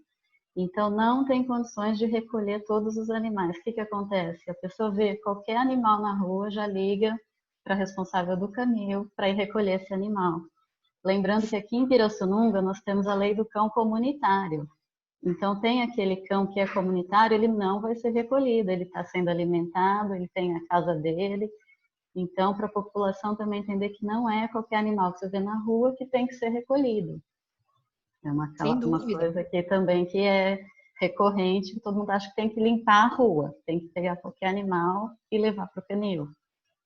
Doutora Isabela, isso não é preocupação com o animal, isso é querer ver uma cidade sem problemas e passar uma borracha no problema para você se sentir bem. Sim. Isso não é gente que se importa com o animal, isso é gente que quer, que acha que o problema estando escondido, longe dos olhos dele, então não tem problema nenhum.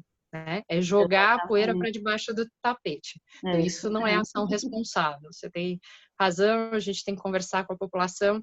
Uma das outras ideias e projetos que a gente leva é realmente colocar um médico veterinário contratado no programa de saúde da família local, para que ele possa acompanhar as casas e entender com um olhar diferenciado se há violência com o animal, orientar sobre castração e dar os princípios de guarda responsável básicos. É importantíssimo o médico veterinário, inclusive para a saúde humana. Então, se eles, por exemplo, não querem fazer um concurso ou não têm recursos, dá para contratar de maneira temporária. É só fazer aí um convênio. Isso de maneira nenhuma vai influenciar ou tirar mercado de trabalho de veterinários locais. É só um agente de saúde veterinário, que hoje é muito necessário, já que é uma equipe multidisciplinar, até porque muitas doenças vêm de um contato inadequado com os animais. Tanto o animal passa para as pessoas, como as pessoas para os animais. Isso, com uma mera ação de atenção primária à saúde, já pode ser debelado. Então, vale muito a pena contratar um médico veterinário também. Isso é muito importante, né? Mesmo. Com certeza. Muito legal. Maíra, se você me permite, apenas para que a gente também possa balizar, eu vi que você deixou seu e-mail aqui para as pessoas mandarem as dúvidas, né? As perguntas. Perfeito. Então, Vélez? Vélez, é isso mesmo. Vélez, é espanhol, fala Vélez. velezmai@yahoo.com.br. O que eu vou pedir para os colegas aqui na reunião? Que essas perguntas que foram mandadas por escrito sejam encaminhadas ao e-mail da Maíra. E para ficar mais dinâmico, quem quer participar e quiser fazer uma pergunta, eu vi que a Paloma estava com a mãozinha levantada, agora abaixou, ou outra pessoa, só pedir a palavra que a doutora Tairine coordena isso aqui. Pode ser assim, Maíra? Claro, vai ser ótimo assim, ter uma interatividade. Quem não teve a oportunidade de ver a sua pergunta respondida, eu faço questão de responder por e-mail depois, tá bom? Tá. Perfeito, então. A Helena Ramalho gostaria de fazer uma pergunta. Pode abrir o áudio, Helena. Oi, Maíra. Helena, tudo bem? Tudo, querida. Eu sou estudante ainda, mas se Deus quiser logo eu me formo. Só que eu sou veterinária. Então, o que eu queria saber de você? Eu, como advogada, vendo maus tratos em algum lugar, eu posso fazer o atestado como veterinária? Ou eu tenho que chamar um outro veterinário e atestar que o animal não está bem? Não, pode você mesma fazer sem nenhum problema. Qualquer médico veterinário habilitado pode fazer. É importante que você se disponibilize para ser chamada como testemunha, se for importante no processo, tá? E, infelizmente, a gente ainda não tem uma estrutura de Estado, o que seria, por exemplo, um Instituto Médico Legal Veterinário, para poder chancelar esses laudos com a força do Estado. A gente tem, os advogados sabem, a figura do IMESC, ou, por exemplo, das perícias do INSS, enfim, tudo isso tem uma chancela do Estado naquele laudo. A gente não vai ter isso. Então, quem vai ter que fazer são realmente os veterinários particulares ou aqueles que pro bono fazem isso, e hoje em dia é importante falar, o Código de Ética Médico-Veterinário dá a possibilidade de vocês fazerem ações pro bono, basta que isso não configure captação de clientela, enfim, é muito raro que configure, eu acho que vocês viram no caso de uma clínica veterinária, não me lembro de que cidade, em que a pessoa começou a anunciar que atendia todos os animais de graça, tinha 2 clínicas veterinárias na cidade, ele acabou captando clientela com isso e, obviamente, ele cobrava outros procedimentos. É o único caso que eu vi na vida de captação de clientela médico-veterinária, assim, que fugisse da curva. Quando o médico veterinário faz isso, ele faz pelo bem do animal e ele tem esse dever ético de zelar por ele. Então, sem dúvida, faça um bom relatório técnico.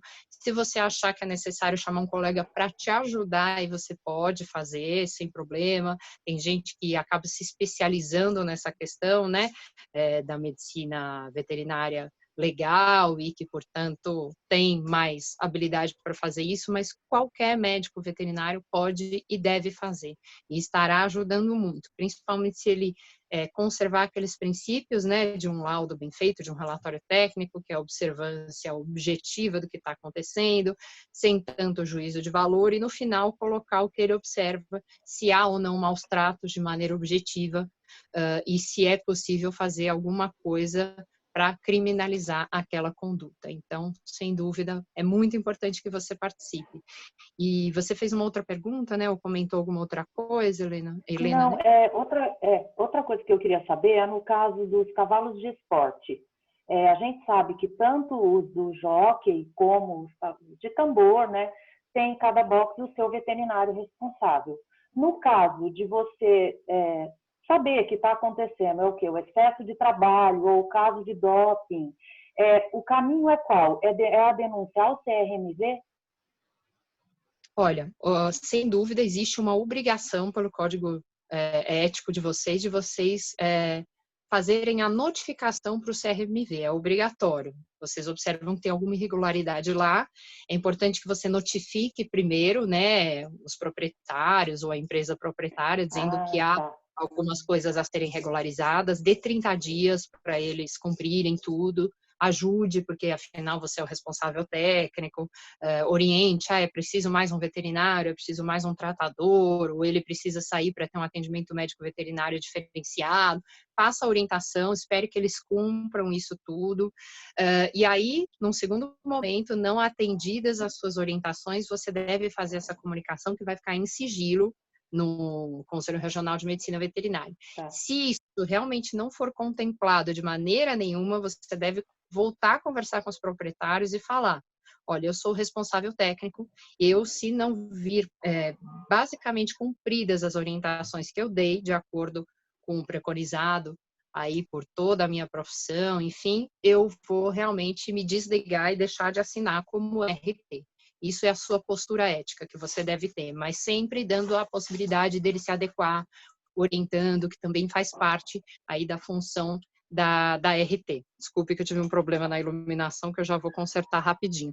Quanto à denúncia de crime, isso deve acontecer sim, mas sempre dando a possibilidade daquela pessoa se conscientizar. Muitas vezes é um erro no trato dos animais, é um problema assim que não é consciente da pessoa, ou às vezes um tratador ou um médico veterinário que fique na lida ali o tempo todo, mas que não faça por onde melhorar a condição de bem-estar daquele animal. Então, vale a pena falar com ele sim. Na recusa total, aí você deve se retirar e não assinar mais como RT, senão de alguma maneira você foi corresponsável por aquela conduta inadequada, muitas vezes por um crime de maus tratos, né? Perfeito. Tá, obrigada pela pergunta, Helena. Obrigada, doutora Maíra. A gente vai dar uma última pergunta, se a doutora permite, que é para a Paloma. Pode abrir o áudio, Paloma. Boa noite, doutora. Tudo bem? Eu tenho duas perguntas.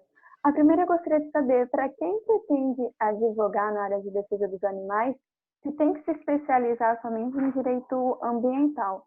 E a minha segunda pergunta seria o que a senhora acha de, ao invés de aumentar as penas, como seria se convertesse o aumento das penas privativas de liberdade em pecúnia, em multas, já que os brasileiros sentem mais quando pesa a mão no bolso? Obrigada. Obrigada pela sua pergunta, Paloma. Então, eu vou começar respondendo a segunda, né?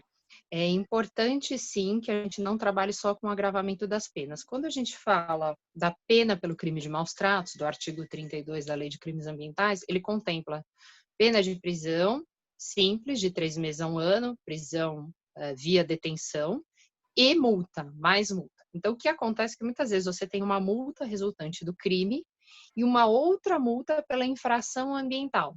Aqui, a Secretaria do Meio Ambiente tem a resolução 48, não me lembro exatamente o ano, mas acho que era 2014, alguma coisa assim.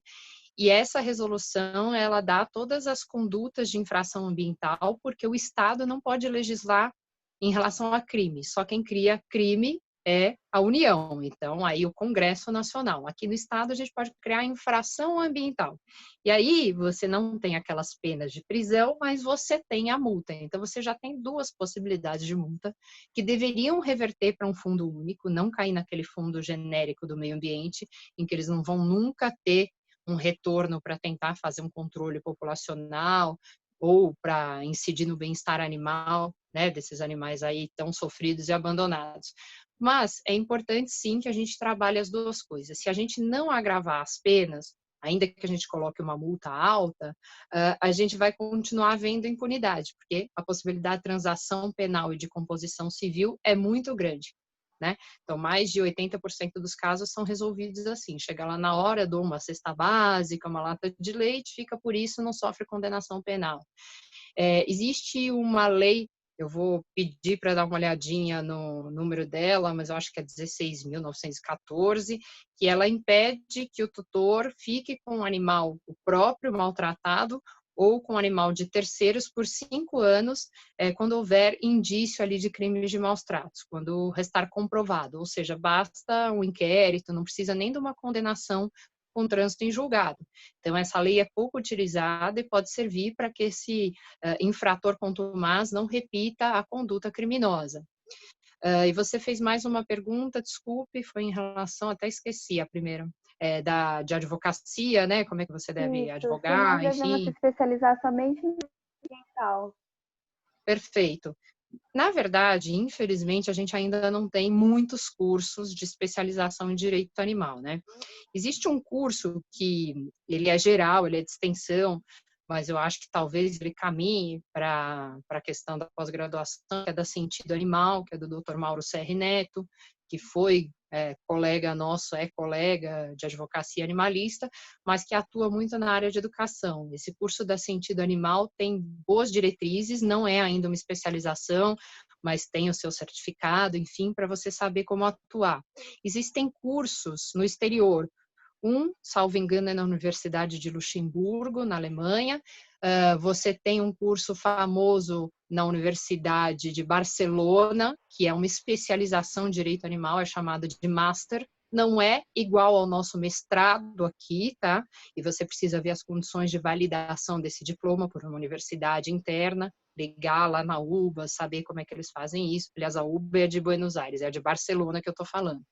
E agora começam a criar cursos de medicina veterinária legal e medicina veterinária forense, não só para veterinários, como também para advogados, para que a gente tenha capacidade de atuação na área. Vale muito a pena estudar a teoria do elo, teoria do link, tudo isso que é muito bem passado por alguns países e também por algumas faculdades no Brasil. A USP há pouco tempo fez um curso de introdução à questão animalista, aos direitos dos animais, foi um curso de verão na USP Leste, aqui na cidade de São Paulo. Está para acontecer um curso na Universidade Federal de Santa Catarina, é a primeira vez que eu vejo lá, sobre a questão do animal como ser senciente e como também detentor do princípio da dignidade, enfim. Então, é bem interessante porque ele trata o animal num outro patamar pelo seu valor individual. Depois, se você quiser me encaminhar um e-mail, para quem quiser encaminhar, eu passo o link de inscrição desse curso. Nós temos, através do Dr. Vicente Ataíde, que é juiz federal na Universidade Federal do Paraná, alguns cursos interessantes também sobre direito animalista, e eu estou tentando criar também alguns pela ESA, pela Escola Superior de Advocacia, e cursos rápidos para capacitar sobre assuntos mais específicos, como guarda compartilhada de animais domésticos e tudo mais. Na verdade, se você pesquisar, você vai achar alguns cursos espaçados, que ainda não são dados de maneira contínua. A novidade boa também é que a USP de São Paulo, da Faculdade de Direito, dessa vez, resolveu colocar como disciplina optativa o estudo do direito dos animais. Então, é a primeira vez na história que a USP trata desse assunto, e outras faculdades o estão fazendo. Eu também sugiro a você que procure alguns cursos nas faculdades de medicina veterinária. Elas são precursoras em tratar sobre esses pontos de intersecção da medicina veterinária legal com o direito. Cada vez mais as faculdades de direito de veterinária fazem cursos em conjunto, a FMU já fez, alguns cursos são online, eu posso indicar alguns. É uma pena que eles não sejam assim regulares ainda, a maioria deles, eles aconteçam em alguns momentos, mas eu estou sempre de olho nesses cursos, e eu tenho divulgado também na página da Comissão de Defesa Animal aqui de São Paulo, aquela página do Facebook, ainda consta a Comissão de Proteção e Defesa Animal. Então, ali, ou em outros espaços que a gente tenha de divulgação, eu vou sempre colocando esses cursos, alguns são lives curtas, outros são cursos ao longo do tempo.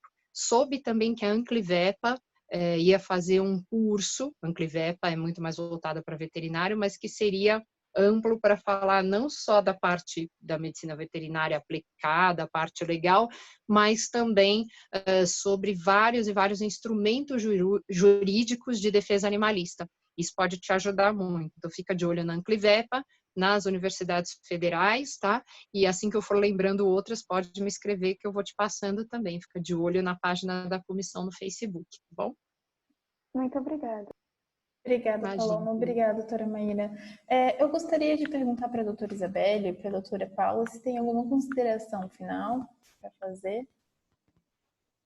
Doutora Isabelle primeiro, já está com o áudio aberto. Não, eu queria falar também aqui, que foi comentado sobre rodeios, né? Que aqui em Pirassununga nós temos um acórdão proibindo rodeio. Então, qualquer rodeio que for visto, ele é clandestino, pode denunciar, chama o setor de posturas. Aqui em Pirassununga não pode ocorrer rodeio. Maravilha, hein? Bela conquista legal de vocês, assim, uma conquista histórica. Muitas cidades ainda facultam a possibilidade disso ser feito com o apoio da própria prefeitura. Isso é um absurdo, né? Façam-se as festas da maneira organizada, da maneira correta, para que todos possam se divertir. Hoje em dia, uma mínima parcela desse público ia para realmente ver um rodeio, né? O que eles querem é se vestir no estilo country, sair, encontrar os amigos, tomar alguma coisa e ver um belo show. E isso a gente não precisa maltratar um animal para tanto, certo? Muito obrigada, viu, a todos vocês. Quero desejar uma boa noite, passar a palavra aí da doutora Paula também, quer fazer alguma consideração? Eu quero agradecer.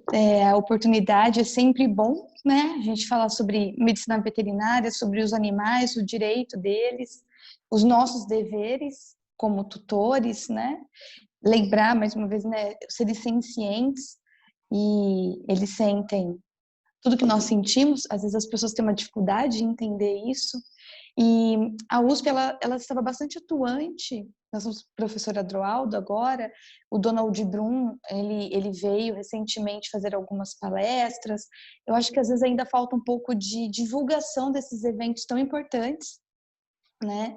E vou aproveitar o gancho, depois conversar bastante com o doutor Kazu, sobre a gente tentar, sei lá, pular uma disciplina aí que seja comum à medicina veterinária e ao direito, que eu acho que é muito importante, porque para nós, como médicos veterinários, muitas vezes nos falta esse conhecimento, que é tão importante. né? Eu acho que dá para a gente fazer bastante coisa bacana com os nossos alunos e promovendo aí essa divulgação dessas informações. E agradecer e parabenizá-la mais uma vez e dizer aí que eu estou aqui à disposição também, caso eu possa ajudá-las. Obrigada, viu? Muito Obrigada. obrigada e foi um prazer enorme para mim. Quero deixar também o meu abraço para o Dr. Adroaldo Zanella, que tem feito maravilhosos cursos online, inclusive nesse sábado e domingo vai haver mais um. Eles vão falar de várias questões, vão falar de teoria do link, enfim, e no domingo eu sei que o professor Paulo Maiorca, que é chefe da patologia da USP de São Paulo, também vai participar. Então, a USP sempre referência, a faculdade Anhanguera também ajudando bastante. Eu acho que a gente tem que pensar em fazer mais cursos em conjunto, com certeza. Fica aí a sugestão para o núcleo da ESA, para a Anhanguera e para o nosso presidente Cazu. Muito obrigada, viu, presidente? Adorei participar hoje aqui. Obrigada, doutora Maíra. Cazu? Maíra, quero então encerrar lhe agradecendo, dizer que eu acho que você fazer esses cursos pela ESA, tenho certeza que o presidente Bolsinhas e a vice-presidente Letícia, que esteve conosco inaugurando a Semana Jurídica, vai apoiar isso, e para os alunos é muito bom, lembrando a vocês que graças a um esforço ímpar da professora Letícia, a VP da ESA, hoje a ESA comporta os advogados e os alunos do curso de Direito, bastando uma declaração do coordenador do curso para que vocês possam realizar os cursos da ESA. Então, Maíra, se tiver positivo a ESA, encaminha a Isabelle e a doutora Tailine para que a gente possa divulgar aos alunos. No mais, eu quero aproveitar aqui para te agradecer e pedir um favor, para que você leve um grande abraço ao nosso querido Evandro Andaco, ele que preside essa importante subseção do Jabaquara, essa forte subseção aí da capital, e vem fazendo um trabalho muito ímpar, muito legal. Tenho um carinho muito grande pelo Evandro e não poderia estar melhor assessorado por você, tá?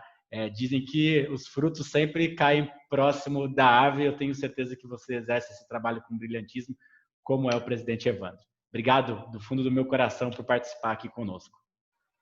Muito obrigada e pode ter certeza que será dado esse abraço, ainda que de forma virtual. Eu e o Evandro estamos nos falando com alguma distância, né, por conta da pandemia, mas sempre juntos, e ele faz um grande trabalho junto com toda a diretoria executiva aqui na OAB Jabaquara, como também vocês fazem um trabalho maravilhoso aí na OAB de Pirassununga. Um grande beijo e uma boa noite a todos. Obrigada. Até. Tchau, tchau.